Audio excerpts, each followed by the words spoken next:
It looked like I was watching God play basketball.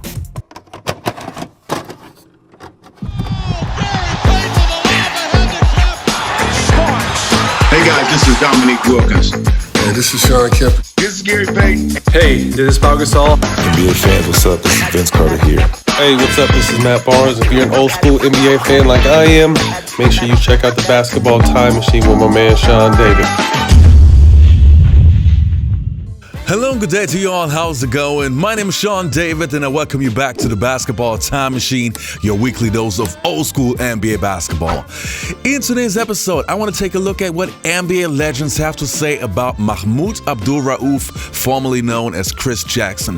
And this episode is an experiment because usually I only cover NBA superstars with those NBA legends talk about so-and-so.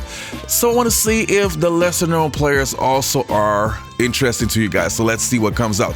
But before we start, let me ask you guys for a small favor. Please subscribe to the channel, like the video, and check out the clip of today's sponsor. Today's video is brought to you by HelloFresh. So next to basketball, my biggest passion is food. No joke, I'm not kidding. I love to eat and I love cooking, but as you can imagine, I don't have all the time in the world. That's why HelloFresh was the perfect solution for me. They deliver everything you need right to your door.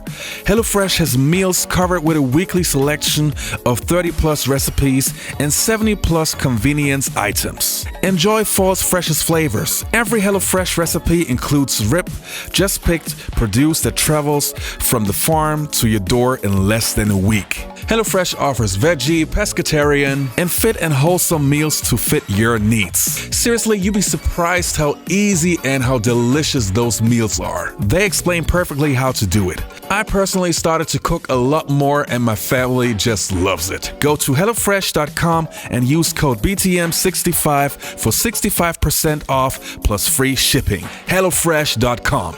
Go and check it out right now.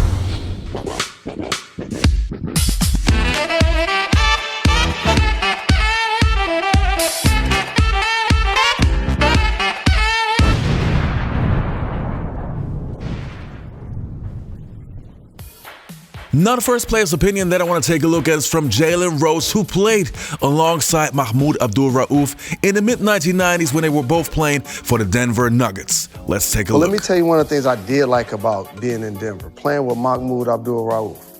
And people that see Steph now, it remind me of him. He was the first dude, like Tim Hardaway was doing it. You know, he the OG, but he had some sauce on that thing. Pump fake, and he'll hit you with the pump fake and have everybody, hey man. And you know what's crazy? He's playing in the Big Three and just played in the Big Three championship. Really? Hey, against man, us. I love him. Shout out Mahmoud, at 50. I was about to say, at his age. I learned professionalism and he's immaculate. He got Tourette syndrome. I've sat there and watched him tie his shoe as a teammate. I saw him not eat at certain periods of time during the season, him and Akeem Olajuwon, and it was incredible to me. I was like, wow. Like, I was like, I gotta step it up. Definitely one of my mentors. I'm like, he better than me. He more disciplined than me. And the next player's opinion that we're going to take a look at is from Isaiah Thomas. Isaiah Thomas, obviously one of the greatest point guards of all time, has a lot of respect and much love for Chris Jackson, a.k.a. Mahmoud Abdul Rauf. Let's take a look. The first thing that you really notice about him is his shot making, the distance that he shoots, but also his ability to shoot off the bounce. That's the thing that really separates a lot of guys. Can you get your shot off the dribble with defense on you? People say, you know, that's one of the first time we've seen a player like this. Shoot from this distance with this type of range, this type of bounce. Well, I hate to burst everybody's bubble a little bit because I'm gonna remind you of another guy who did it just as well. And his name was Mahmoud Abdul Rauf. Rauf, there it is. Rauf. Nothing but nylon. He's fun to watch. Mahmoud is patented move, trains the jumper. Mahmoud. It still works every single game. Fakes, pulls up, take that, Blue Edwards. Now, when you talk about Mahmoud, you talk about somebody who had the 1-2 in terms of between the legs, the crossover, then the pull-up. But he had it, da-da-da-da, da-da.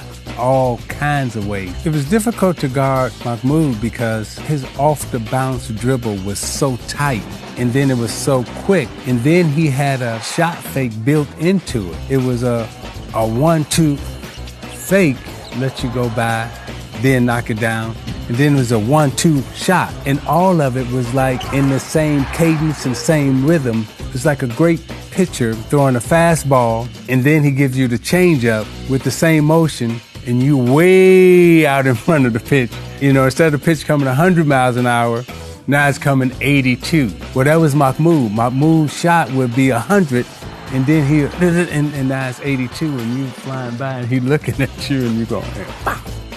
Out to Mahmoud for three. Yes! Up at the top for three. Yes! He's 5 out of 5. There's a 3 with 2 guys on him. Good again! Unbelievable! This is a record performance here by Mahmoud tonight.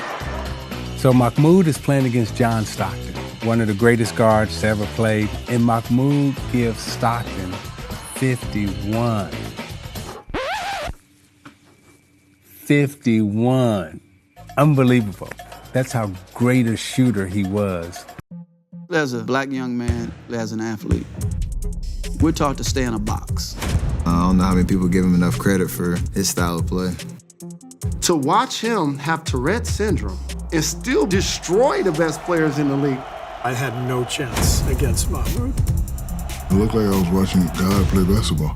I'm fighting against fears. I'm fighting against feeling inadequate. I'm like, man, I gotta get through this or my life is over. He helped to remind people that athletes are human. One of the greatest players in history was cheated out of his career. It was just volatile. This is the most notorious figure in America. Mahmoud never said, I'm gonna burn the house down. But the Klan burned his house down. How about that? Once you see something, you can't unsee it. Please rise for our national anthem. I wanted to ask you, you said that Rauf was very difficult for you to guard. Yeah. It was said in the chat, and I agree. They said Rauf was Steph Curry before Steph Curry was Steph Curry. Would you agree with that? Oh, yeah, man. I mean, you know, and Mahmoud and I, we real good friends to this day, but the first time I played against him, it was at LSU. And, you know, we had heard about him and everything, but we went down there. We were a powerhouse in 1989. You know, we blew him out by 27, but the first play of the game, Mahmoud come down, he had the basketball, and I'm guarding him. So all of a sudden the crowd started cheering. And I'm like looking around, I'm like, what they cheering for? He had already scored. And he was running back down the other end of the court. Oh, shoot. That's what? The thing is, and I said this, I posted this the other day, that his offense, you know how Manny Pacquiao punched from different angles and you can't see his punches coming? Yeah. That's what his offense is like. You can't see it coming. The obstacles that Spud and Muggsy overcame, Mahmoud Abdul Rauf, formerly Chris Jackson, faced equally daunting odds. At only 6 feet tall, he entered the NBA as a shooting guard, a position that has come to be dominated by taller players. Judging from his stellar college career, however, he seemed more than qualified. At LSU, he piled up more points and a higher scoring average than any other first-year player in history. He became only the second freshman to be named first-team All-American and garnered SEC Player of the Year honors in his first 2 seasons. So by the time he entered the NBA, he seemed ready for the challenge ahead.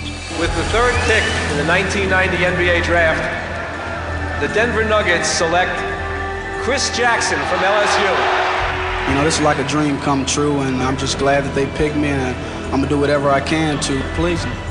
Mahmoud Abdul Rauf, incredible shooter. When he was at LSU with Shaq and Stanley Roberts, imagine a basketball team and Shaq is the 3rd best player on the team. Mahmoud Abdul Rauf had the courage to withstand someone taking their livelihood away from them. And that's a whole different level of activism. That's a whole different, stratosphere. You know, as I said in the beginning of the video, this episode is an experiment, and I want to see if you guys are also interested in NBA legends, talking about lesser-known players who've never been NBA superstars. But to me, as an old-school NBA fan, I find this super interesting, but now it's your turn to show me if you guys want to see something like this. Anyway, in my opinion, Mahmoud Abdul Rauf is one of the most underrated players of the 1990s. Super quick release, super great off the dribble. That guy was a machine, but unfortunately, if you know the NBA story behind that, his career was cut short because of many different reasons, which I probably would cover in one of my future episodes. But until then, so long, see you next time on the Basketball Time Machine.